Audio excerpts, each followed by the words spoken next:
Para saudara dan saudari yang Tuhan cintai, selamat pagi dan selamat bertemu lagi dalam renungan harian dari Paroki Santo Petrus dan Paulus Sargapura, edisi hari Rabu, tanggal 15 Maret 2023, dalam masa Prapaskah yang ketiga. Mengawali hari yang baru ini, kita hendak mendengar dan merenungkan sabda Tuhan. Marilah sebelum kita mendengar dan merenungkan sabda Tuhan, kita berdoa. Dalam nama Bapa dan Putra dan Roh Kudus. Amin. Allah Bapa yang kekal dan kuasa, dalam masa Prapaskah ini, kami Kau bimbing dan Kau ajar dengan sabda-Mu. Semoga dengan berpantang kami berbakti kepadamu dengan sepenuh hati, dan dalam doa bersatu sebagai umat-Mu. Bersabdalah ya Tuhan, kami siap untuk mendengarkan.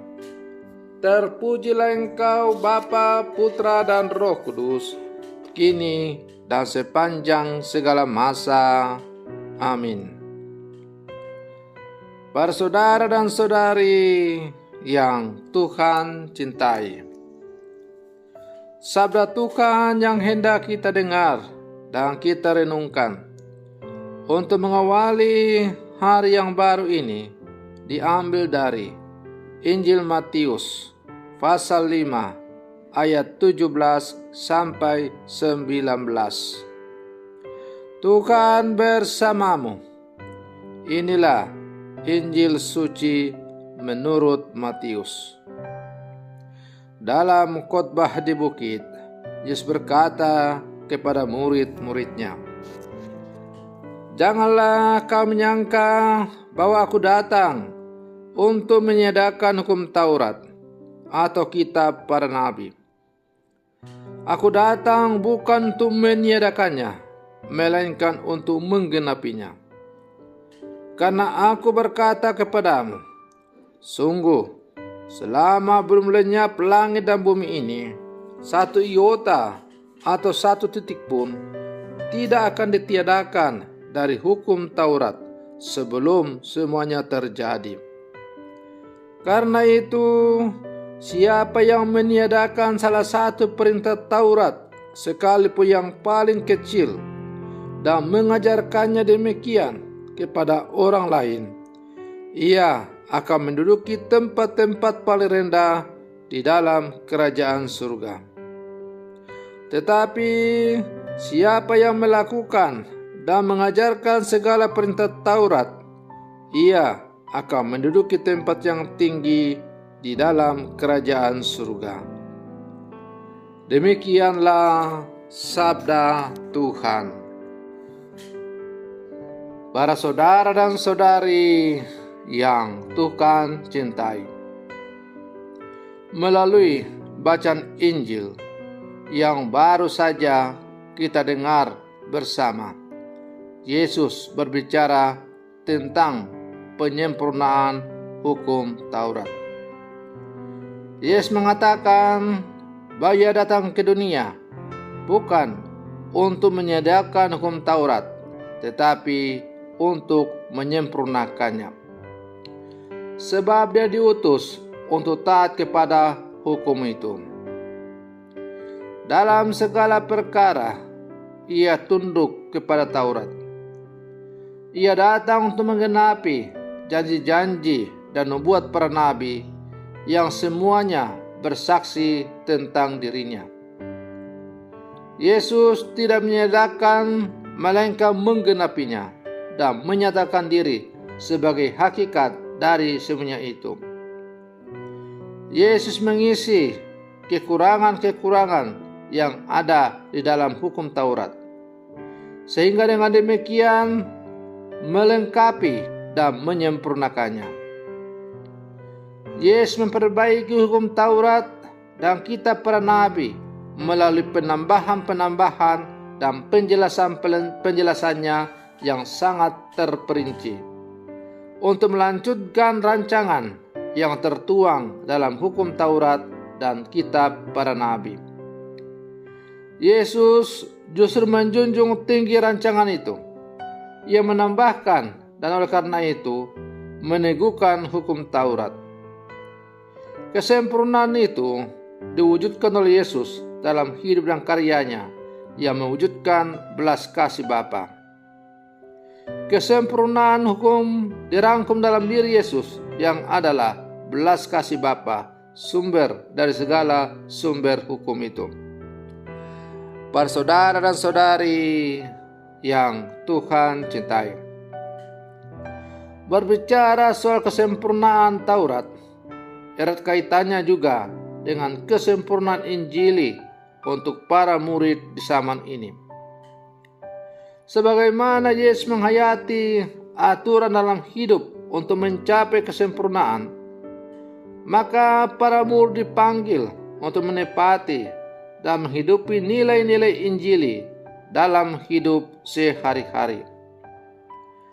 Tata aturan dalam hidup menggereja tidak boleh hanya berhenti sebagai aturan demi aturan, melainkan harus mendidik dan membawa kita semua pada sikap dan perilaku belas kasih. Sebuah aturan hidup bersama, bahkan jika itu adalah aturan hidup menggereja, haruslah mengarahkan setiap orang untuk sampai pada tindakan belas kasih. Atau dengan kata lain, hukum, aturan-aturan yang ada adalah sebagai sarana untuk semakin mengarahkan seluruh hidup kita kepada Allah. Dan pada akhirnya kita mewarisi seluruh apa yang dikehendaki oleh Allah. Kita menjadi sepikir dengan Allah. Kita menjadi seia sekata dengan Allah. Dan kita juga menjadikan tindakan Allah yang penuh belas kasih sebagai pola tindakan kita dalam kehidupan kita sehari-hari. Kita mungkin kerap mengikuti Ekaristi pada hari Minggu, namun hidup kita harus sampai pada menjadi pribadi yang ekaristis. Artinya, sebagaimana Kristus yang hadir dalam Ekaristi itu memberikan tubuh dan darahnya sebagai makanan dan minuman, berkorban, berbagi demi untuk keselamatan manusia. Maka hendaklah pula kita sebagai orang-orang Katolik yang rajin atau hadir dalam perayaan Ekaristi juga rela berbagi kehidupan dengan sesama, rela berkorban demi hidup bersama, dan rela untuk selalu hidup rukun dengan siapapun tanpa pandang bulu dalam seluruh kehidupan kita. Kristus adalah contoh sejati dari pribadi ekaristis. Ia adalah roti hidup yang siap dibagi-bagikan demi keselamatan sesama. Buah aturan dan hukum adalah terwujudnya belas kasih dan keadilan bagi seluruh manusia. Para saudara dan saudari yang Tuhan cintai, maka sebagai murid-murid Yesus yang hidup sama sekarang, kita pun diajak untuk sungguh-sungguh mengikuti pribadi Yesus dalam seluruh kehidupan kita. Hendaklah pribadi Kristus dan seluruh hidupnya menjadi cerminan dan pola hidup setiap orang yang mengaku diri percaya kepadanya. Bukan hanya dalam kata-kata, tetapi juga terutama dalam tindakan yang konkret. Para saudara dan saudari yang Tuhan cintai, di depan mata kita bisa melihat dengan kasat mata terang benderang bahwa di sana sini masih terjadi kekerasan dan tidak menghormati manusia sebagai pribadi yang diciptakan Tuhan seluhur dan secitra dengan Dia. Kita masih begitu gampang terpengaruh, terprovokasi dengan berita-berita hoax yang mengakibatkan akhirnya menimbulkan kerugian yang sungguh luar biasa, bahkan menghilangkan nyawa sesama kita yang tidak tahu apa-apa. Lihatlah misalnya berita hoax tentang penculikan anak yang terjadi di mana-mana. Kasus yang paling terakhir terjadi di Wamena. Ada begitu banyak orang yang akhirnya yang tidak tahu apa-apa menjadi korban, mati sia-sia.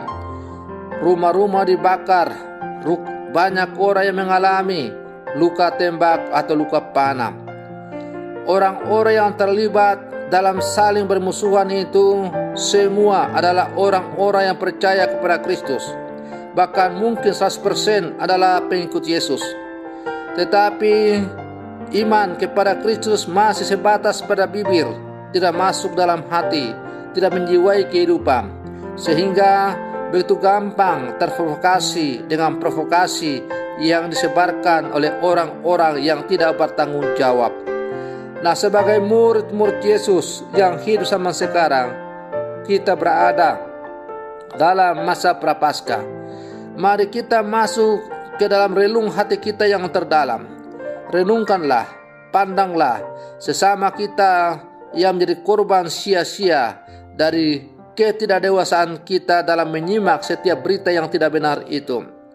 Apakah Tuhan menghendaki supaya kita saling membunuh? Bukankah Tuhan mengatakan kepada kita supaya kita saling mengasihi, bahkan mengasihi musuh kita, bahkan berdoa bagi orang yang menganiaya kita? Bukankah Tuhan mengajarkan kita supaya kalau orang menampar pipi kanan kita, kita juga menyerahkan pipi kiri kita? Atau dengan kata lain, Yesus mengajarkan kepada kita supaya kita jangan membalas kejahatan dengan kejahatan. Karena membalas kejahatan dengan kejahatan pada akhirnya tidak akan pernah menghapus kejahatan dari muka bumi ini, tetapi akan semakin melanggengkan, melestarikan kejahatan-kejahatan itu. Maka mari kita sebagai putra-putri Allah, pengikut Yesus yang hidup tanah ini, mari kita hidup dalam rukun berdamai sebagai orang-orang yang percaya kepada Kristus. Tunjukkanlah bahwa kita adalah pengikut-pengikut Yesus yang sejati, dan bukan hanya sebatas pada bibir, tetapi sungguh nyata dalam seluruh kehidupan kita. Semoga permenungan saya ini semakin menghantar kita untuk menjadi pengikut-pengikut Kristus yang sejati, bukan hanya dalam kata-kata, tapi terutama dalam tindakan yang konkret. Semoga demikian. Selamat pagi. Tuhan Yesus memberkati.